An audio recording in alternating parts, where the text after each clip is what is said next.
Let's come back. We're looking at, as we closed, Edith Turner. She and her husband, Victor, world-famous anthropologists, went to live in Zambia with the Ndembu. In 2006, she published Heart of Lightness, this life story of an anthropologist. And she reminisced in here and had written a great eulogy for their African sojourn when she and her husband then, who was still alive, returned to England. And she recalled in the book that we've been looking at by her, The Spirit and the Drum, a memoir of Africa, published in 1987. This was her concluding short paragraph. When Vic and I were reestablished in England, we were heartsick for Africa. Never mind the handy gas range, the flush toilets of civilization. We had lost our own family.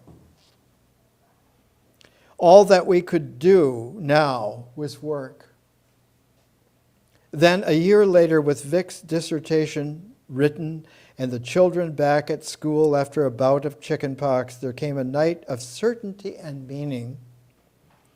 It so happened that when I went to bed unreasonably mournful at the end of a long period of effort, my sleep settled and settled until all of the strain of the useless material were drained away before the morning. Suddenly the valves of my mind were opened and I had a dream.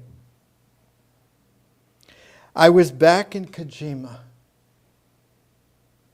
My heart turned over.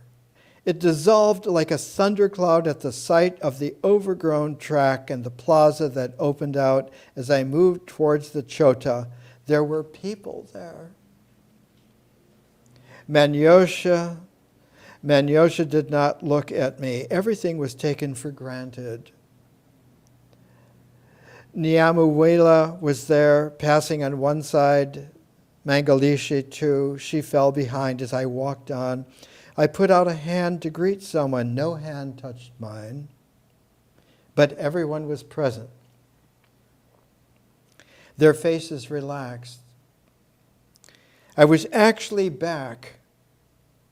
Joy and certainty spread until my range of sight opened out to the entire village. I seemed to widen and glide into the whole of it. I was lifted from touch and tread. I was home. This quality is the quality of presence that is shared. In our new carrier wave time form, that shared presence carries the time energy wave. She and Victor did field work in several other locations. The Ndembu were constantly the source of realization, the source of recognition, the fruiting of vision into the art of anthropology, into the humanity of reality. One of her other publications in the 21st century so far, which just came out 2 years ago in 2012, is entitled Communitas, the Anthropology of Collective Joy. It is about many qualities of this kind of a community. this kind of a communing. And just like her biography, Heart of Lightness, that has a beautiful presentation in Philip Kaufman's famous film, The Unbearable Lightness of Being. Milan Kundera wrote this beautiful, as a poet writing a novel.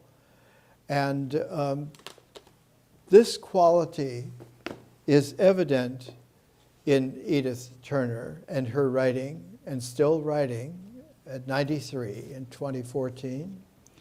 Communitas contains a description when she was doing, quote, field work, but living in Alaska with a tribe very close to the Arctic Circle on the Nome area coast of Alaska, with the tribe there. The French word is Eskimo. Their word for themselves is Inuit. She writes of how the whole town was beginning to face the possibility of starvation because the waters had warmed so much and the wind blowing from the south so much had opened up that Arctic Ocean corridor, estuary, the Bering Strait area, north of the Aleutians, quite far, and had melted the ice so that there was open water to go hunting for the sustenance of the people, which was whale hunting.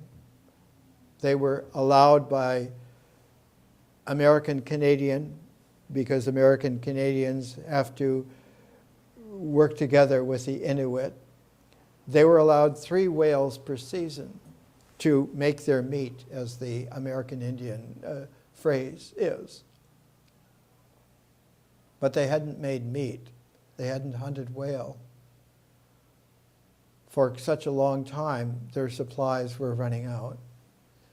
And though the sea was open, it was open because a prevailing south wind would not give up and blew the remaining ice abutting shore far enough that the boats could not get out to the open water.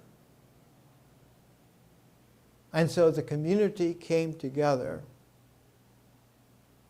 at the community church, ostensibly a Christian church, but in the Inuit way of presencing, in what she calls aptly communitas, the shared presence community. And she was there, she participated. And all of the travail, the specter of starvation throughout, melted into a kind of a communitas, as she calls it. They were the ones who developed that name way back in the 50s, 60s. Paul Goodman and his wife, brother Percival did a book called Communitas in New York, but the origin comes from the Turners. The Inuit in that community, in that church, with Edith present and remembering in 2012 how the entire ethos of the interior of that structure changed, how it became a kind of a plasma of energy shared among all of the people, the men and the women, the boys and the girls, the infants. And that this tremendous glow of shared presence began to come in, and the refrain over and over again was a prayer, was a hymn to the north wind to come and blow the ice away from the shore so the boats could go out, so they could make their meat, hunt their whales. And she said for a long while, they continued in that glow, in that communitas. And late in the evening, when they finished their prayer, their hymn, their visioning, and they were coming out into the Alaskan open vastness, the north wind was blowing steadily.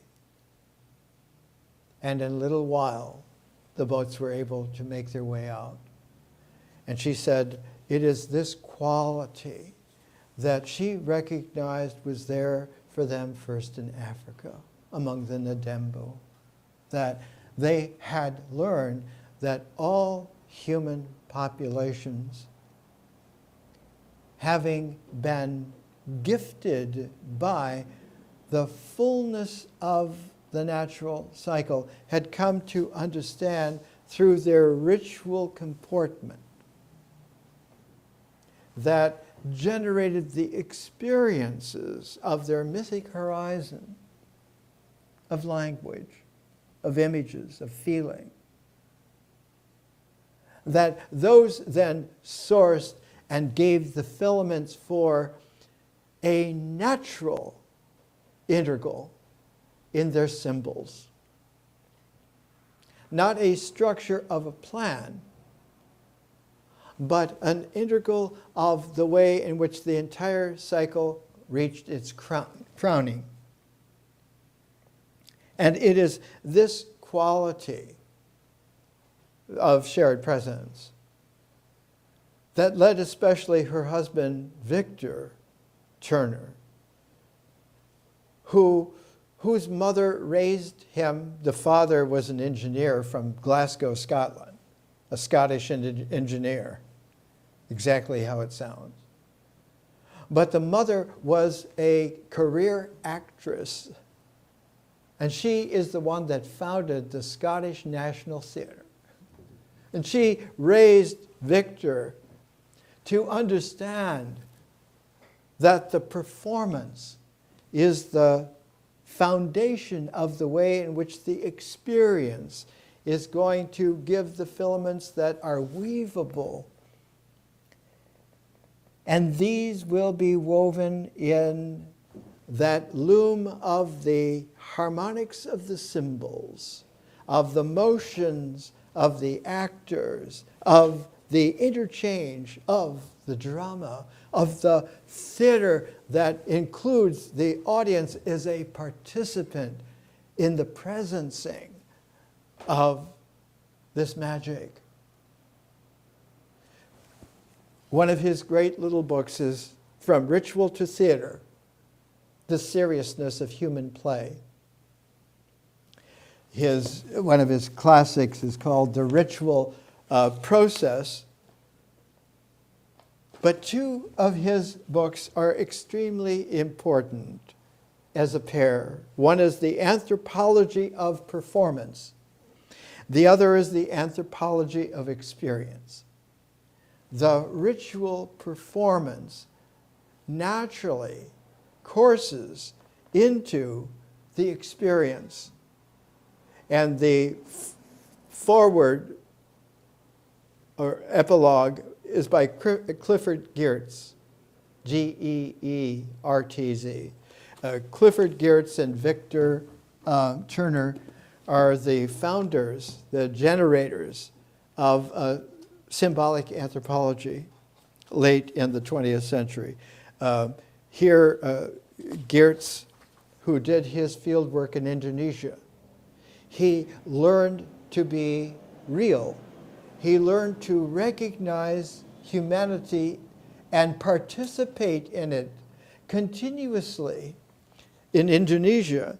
In 1971, he published a little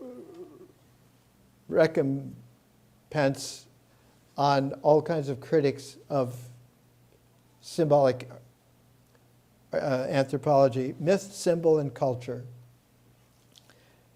and famous for many, many books on, like Victor Turner is, on the way in which an anthropology, like a sociology, like a psychology, that all of these disparate, disciplined sciences leach out the continuity, leach out the way in which there is, as we talked about last week, Buckminster Fuller called it a tensegrity, a distribution of tension throughout the entire structure, so that the structure is not load-bearing, but that the structure is presencing. The equilibrium is the equation of the state of the real. To paraphrase a mathematical term, the equation of state is one of the great discoveries coming out of cosmology and nuclear physics a couple of generations ago.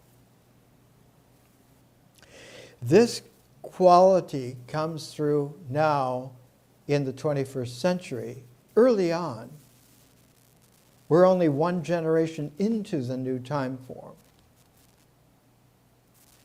One of the wonderful figures of real wizard is a longtime friend of mine, some 30 years or so, John Maluski.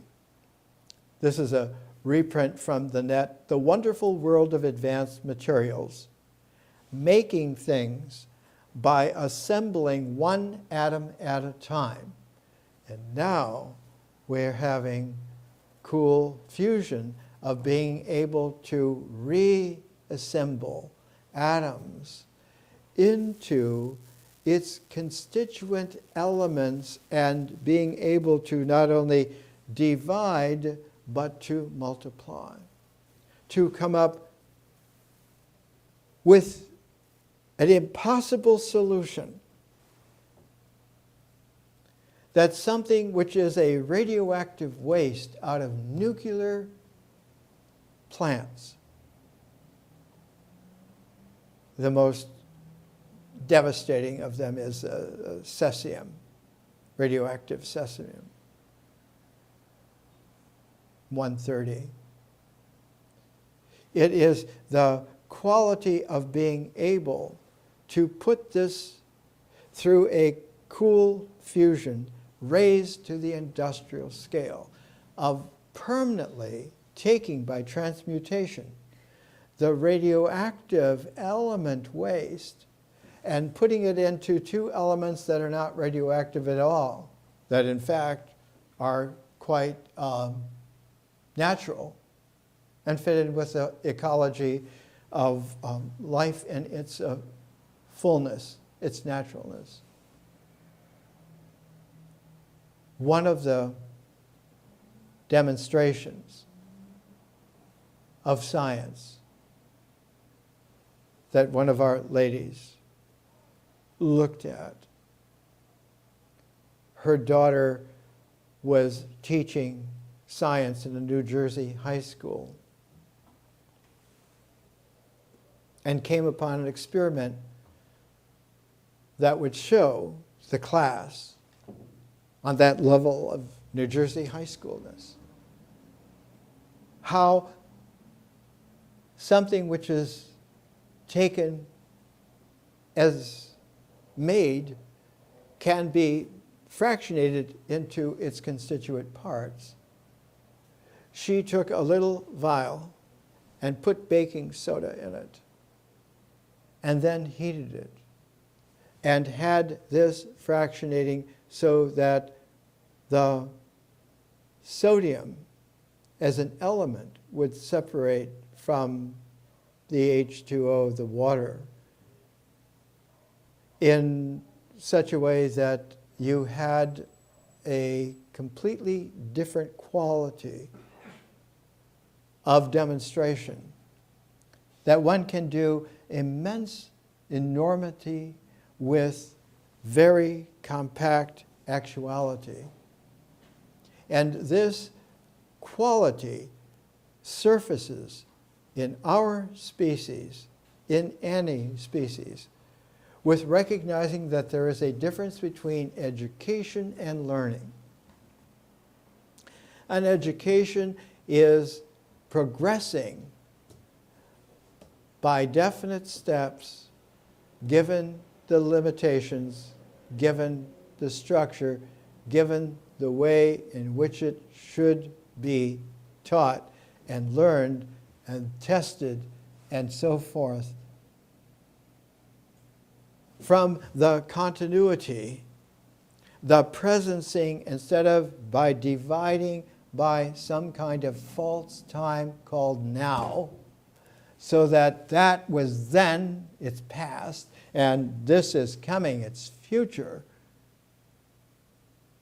that in that continuity where the present nowness has been dissolved into presence, the tensegrity, the continuity of the scalar of actuality is now free to be quite real.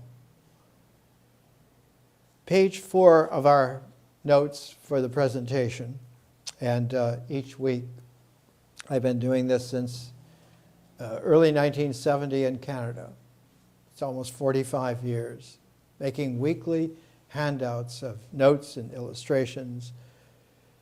Page 4 begins, learning tunnels beyond the polarized bounds of planned, programmed education information, and is an integral part of this presentation today, and is a differential resonance of it to a harmonic that brings the dimensions of space-time and the dimensions of the ecology of consciousness into a new, Buckminster Fuller called it a synergy, synergetics, the way in which the energized dynamics of a structure that has that tensegrity. Frank Lloyd Wright called it tenuity. And he called what the architecture then presents, not is, but presents, is the continuity, which the experience initially is the space, the spatiality. And as one moves, conscious of the time in the movement of the time in the space of the amplitude, not only give a space-time to what the building, to what the city, to what the garden would be, but gives to it a tenuity that allows for consciousness of the visioning of all of this in a quintessential, opened way that the art of the architecture becomes apparent. One of the classic examples of this is the Marin County Civic Center in San Rafael, California. The building looks like a cartoon from 1950s science fiction comic books until you began to walk through it. And the pace of walking at about 2 miles an hour, the entire building, the entire complex of buildings lifts off the false identification into the realm of architecture. This quality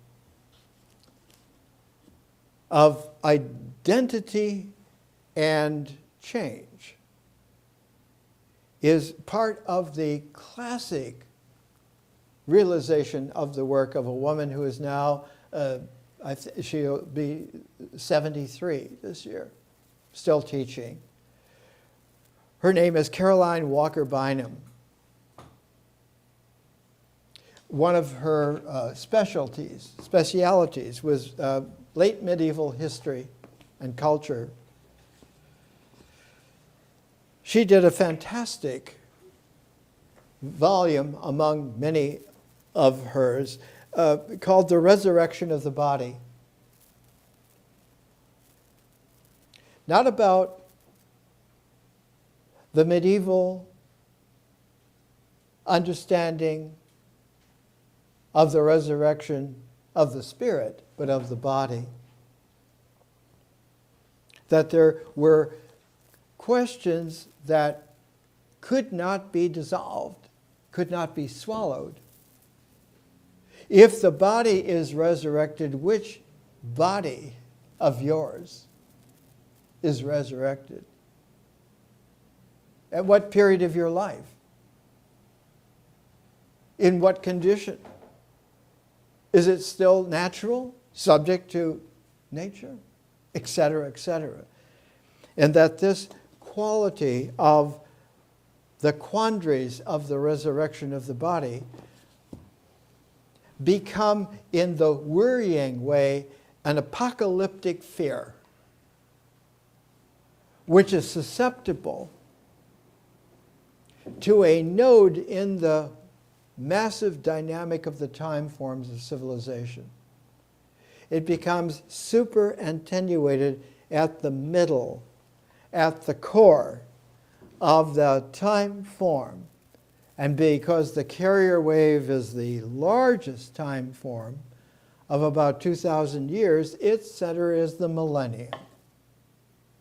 And so the apocalyptic fears of all of the images and feelings possible, the evil threatening, the radioactivity, as it were, devastating, ending life. And that millennial apocalyptic quality as a crisis in civilization characterizes the rise of the character of joyous openness in the carrier wave and seeks to find a place that it can settle. When one goes from the carrier wave to its reference wave of about 350 years before, it is the reference wave that gives the indication of how the solution can be approached. But in our carrier wave, the reference wave goes back to 350 years, back to the 1650s, back to Newton and Leibniz, the discovery of calculus, Principia Mathematica, which is almost indecipherable to a population at large since the beginning. So that reference wave, that mathematical, the mathematization of language written and read, does not service the large population. And so by default, they slide back to the previous reference wave, which came 350 years before the millennium, back to the 650s AD. And at that reference wave, one finds real tigers prowling. They were not then tigers so much as royal lions of great achievement, but in the regression by how they are now experienced, they are demanding tigerishly of changing and challenging not only the circumstances of the carrier wave, but of the reference wave as well. and saying, look, we warned you in the millennia of 1000 AD.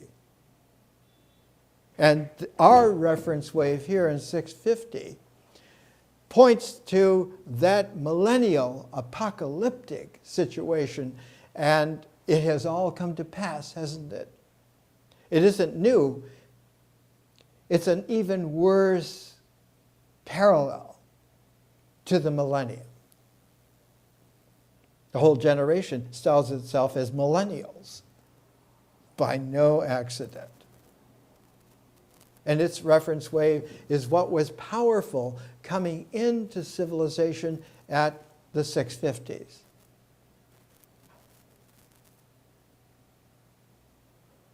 Dynastic China, Islam, many other developments around the planet, which are great advances, great at the time, fantastic, but in a doubling regression, it is not understood as a reference wave in the sinusoidal energy of a whole aeon, of a 2,000-year period. That it is the emergence from a trough where everything was so mystical that it began to be incomprehensible. How could anyone understand this mysteriousness, this mysticalness? And that reference wave was the climbing out of that slough of despond, as John Bunyan put in Pilgrim's Progress. That dynastic China of the Tang Dynasty, Tang Tai Tsung, was one of the great periods, maybe the greatest of Chinese history. The development of Muhammad and the Quran, the raising up of a desert exiled population for 2,600 years by that time, into greatness.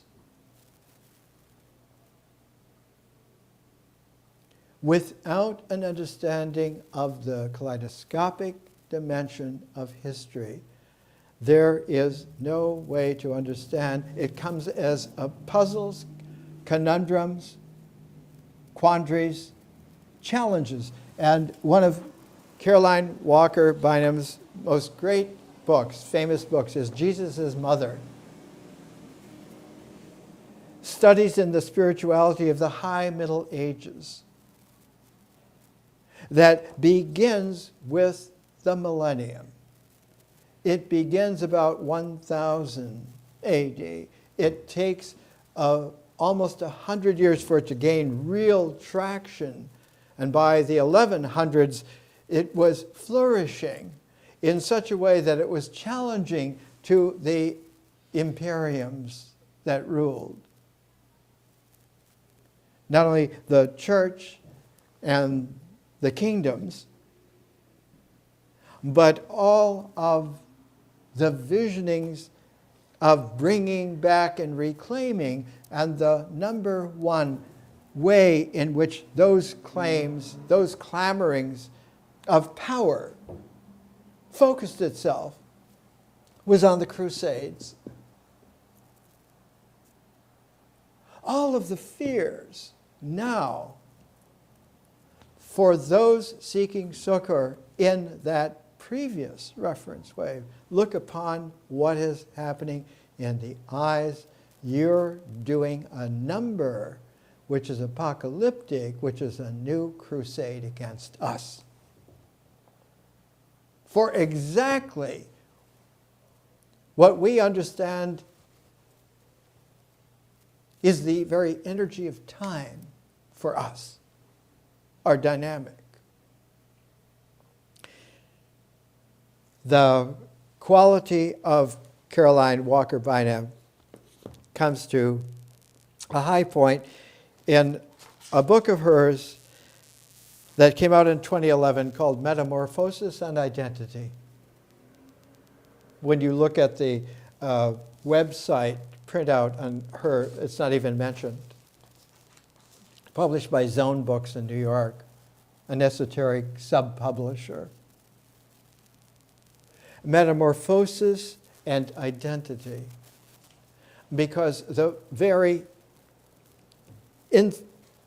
insoluble polarity conjuncted by those is exactly and precisely, specifically, the bone of contention. Next week we'll go into how all of this comes to pass so that by 2015, coming up very, very fast now, is an aeonic year of challenge, requiring a tensegrity and a tenuity, a continuity and a continuous humanity to resolve, not dissolve, but resolve. Beyond meaning, there is the meaning of meaning, and that we'll find. It's discoverable, it's recognizable. More next week.